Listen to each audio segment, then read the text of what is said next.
It's 9:47 at night. You're not hungry. You ate dinner 3 hours ago. But somehow, you're standing in front of the refrigerator anyway, and your hand is already on the handle. You tell yourself you'll just look, nothing more. But deep down, you already know how this story usually ends. A cookie, a spoonful of ice cream, a handful of cereal, maybe a piece of chocolate. Not because you're starving, but because something inside you suddenly wants it. And if you've ever experienced this, you're not alone. Millions of people feel completely in control around food during the day, only to find themselves battling cravings at night, which raises an interesting question. Why? Why do sugar cravings seem to get stronger after sunset? Why does discipline feel easier at 9 a.m. than it does at 11 p.m.? And why can someone spend an entire day making healthy choices, only to lose that battle in a matter of minutes before bed? Most people blame willpower, but the real answer is much more interesting. Because what feels like a sugar problem is often a brain problem. Throughout the day, your brain is constantly making decisions: what to eat, what to ignore, what to finish, what to prioritize, what to resist. Every decision uses mental energy. Psychologists often call this decision fatigue. The more decisions you make, the harder it becomes to make good ones later. Imagine your self control as a battery. Every choice slowly drains it, and by nighttime, that battery is often running low. This doesn't mean you're weak, it means you're human. The brain becomes less interested in long term goals and more interested in immediate rewards. And sugar happens to be one of the fastest rewards available. That's because sugar activates dopamine. Dopamine is often called the reward chemical, but that's not entirely accurate.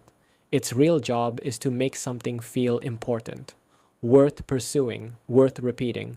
When your brain expects a reward, dopamine rises.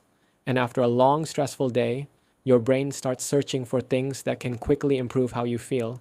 Sugar does that remarkably well, at least temporarily. For a few moments, things feel better, and that's exactly why cravings become so powerful. But there's another layer most people never think about: stress. Not dramatic stress, normal modern stress. Emails, deadlines, notifications, traffic, responsibilities, financial pressure, constant stimulation. Your brain absorbs all of it, and stress changes how the brain behaves. When stress hormones remain elevated throughout the day, the brain starts craving comfort, not because comfort is necessary, but because relief is. This is one reason why cravings often feel emotional, because sometimes you're not craving sugar, you're craving relief. Relief from pressure, relief from exhaustion, relief from constantly being on. And food becomes the easiest solution, especially sweet food. Then something else happens. Night arrives, the world gets quieter, the distractions fade away, and suddenly your brain becomes more aware of how tired it really is, how stressed it really is, how emotionally drained it really is. During the day, activity hides those feelings. At night, they become harder to ignore, which means food starts serving a different purpose. It stops being fuel and starts becoming comfort. This is why people often say they aren't physically hungry, yet they still want something sweet. Because the craving isn't always coming from the stomach, sometimes it's coming from the brain. But stress and fatigue aren't the whole story. Your body also follows a biological clock, a circadian rhythm. Most people think circadian rhythms only affect sleep, but they influence much more than that, including appetite. Hormones change throughout the day, energy changes, alertness changes, and even your response to food changes. Research suggests that many people naturally become more reward seeking during the evening. In simple terms, your brain becomes more sensitive to things that feel good, which means the same cookie that seemed easy to ignore at noon can suddenly feel irresistible at night, not because the cookie changed, because your brain changed. And modern technology makes this even worse. Think about the average evening. You're tired, you're sitting on the couch, you're scrolling through your phone, you're watching videos, maybe checking social media. Your brain is receiving a constant stream of stimulation, and while it feels relaxing, it often keeps your reward system active. The brain starts wanting more: more entertainment, more stimulation, more novelty, more reward, and food becomes part of that pattern. That's why cravings frequently appear while scrolling, or watching television, or sitting alone at night.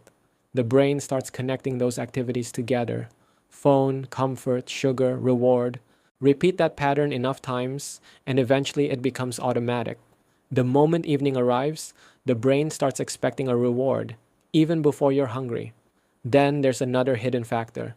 Many people unintentionally undereat during the day. Maybe breakfast was skipped, lunch was rushed, dinner wasn't satisfying, or calories were restricted too aggressively. The body notices, the brain notices, and later that night, they push back. Because from a biological perspective, survival matters more than dieting.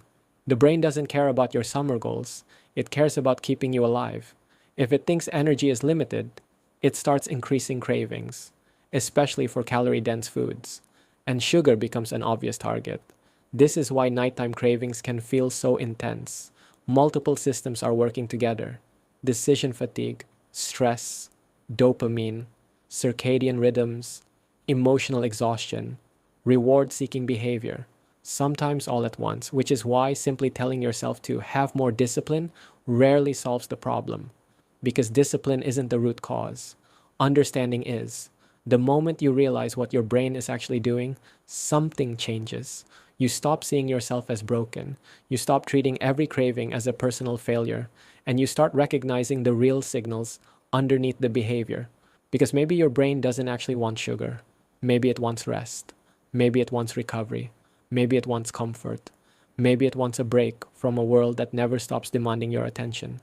And once you understand that, cravings become much less mysterious. Your body wasn't trying to sabotage you. It was responding to the environment around it: the stress, the fatigue, the stimulation, the habits, the patterns. And the more you understand those signals, the easier it becomes to work with your biology instead of fighting it. If you enjoy science-based explanations about modern health, behavior, and hidden biology, subscribe to Science-Based Living. And in the next video, we'll explore another surprising question. Why does your brain sometimes mistake stress for hunger? Because what feels like hunger may not be hunger at all. And the answer might completely change the way you think about cravings.